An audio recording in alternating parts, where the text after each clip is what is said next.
안녕하세요. 인사이트 코리아입니다. 최근 한국에서 코로나 확진 판정을 받은 한 남성의 체험담이 영국 네티즌들의 SNS에서도 화제입니다. 영국 가디언즈에서는 해당 소식을 대서특필하며 영국이 한국에서 배울 점이 아주 많다는 헤드라인을 내걸고 극찬했는데요. 한국에서 코로나 확진을 받았다는데 왜 극찬을 받는 것일까요? 해당 원문과 해외 네티즌 반응 지금부터 소개해드리겠습니다. 해당 오피니언을 작성한 것은 스웨덴에서 활동 중인 지정학, 경제학 전문 애널리스트이자 스웨덴 국방대학의 김태훈 선임 강사였는데요. 그는 현재 영국에서 뜨거운 논란이 되고 있는 자가격리 조치에 대해 언급하며 한국의 조치를 영국의 롤모델로 제시했습니다. 고위험 국가에서 온 해외 입국자들에게 호텔에서 자가격리를 하도록 조치한 영국 정부의 결정은 논쟁을 불러왔습니다. 정부 운영시설에서 강제격리하는 것이 효과가 있는지 여부가 논란이 되었습니다. 일부는 비용과 강제적인 성격에 대해 반발했고 다른 한편에서는 이러한 조치가 허술하고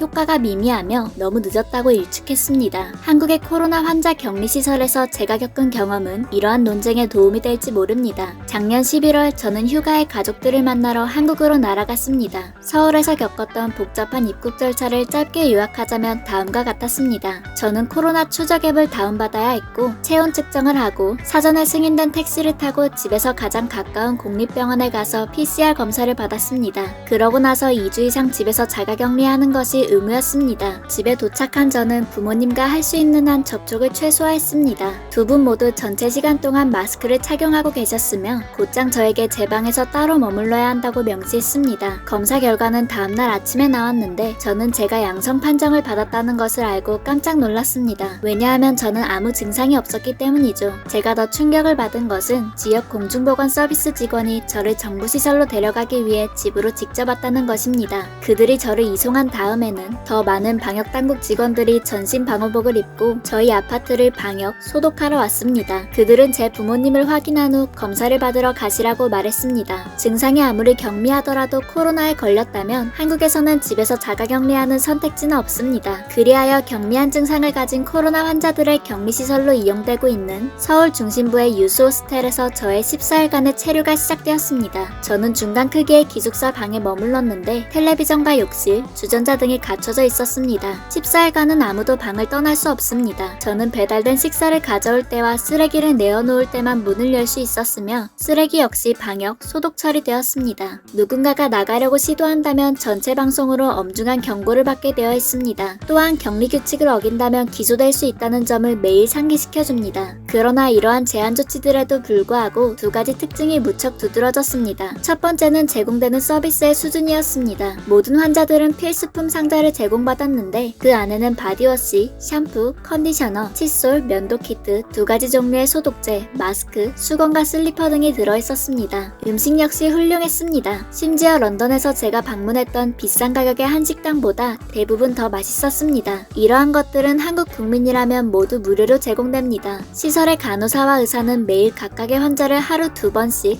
어플을 통해 체크하고 소통합니다. 그들은 환자에게 혈압과 체온 등을 측정하도록 하고 약이 필요한지 여부를 묻습니다. 그들은 심지어 정신적으로 지친 사람들에게는 상담 서비스도 제공했습니다. 두 번째 특징은 연대에 대한 강조였습니다. 의료진들은 환자들이 이러한 격리 조치를 겪어야 하는 것에 대해 정기적으로 안타까움을 표시했습니다. 그러나 그들은 우리가 다른 사람들을 위해 이렇게 해야 한다고 강조했습니다. 즉 그들의 메시지는 우리가 일시적으로 자유를 포기함으로써 다른 이들을 안전하게 지킬 수 있다는 것이었습니다. 이것은 저에게 개인적으로 무척 인상적이었습니다. 왜냐하면 저희 부모님은 두 분 모두 감염 위험이 있는 그룹에 속하며 부모님 역시 제가 집에서 자가격리하는 대신 시설에서 격리한다는 것을 알고 안전하다고 느낄 수 있었기 때문입니다. 따라서 한국의 코로나 격리시설의 기반은 강제적인 조치인 동시에 국영으로 운영되는 공공서비스이기도 하지만 사회적인 연대와 관련된 권고 조치이기도 합니다. 과연 이러한 시설이 영국에서도 똑같이 재현될 수 있을지 혹은 재현되어야만 하는지 여부는 열려 있습니다. 하지만 한국인들이 이를 운영하는 목적대로 정부가 소수의 사람들에게 약간의 제한 조치를 내리고 많은 이들의 안전을 보장해줄 수 있다는 점에서 봉쇄 완화와 강화 사이의 정책 변동을 겪고 있는 영국이 한국의 사례를 고려해볼 만한 가치는 충분할 것입니다.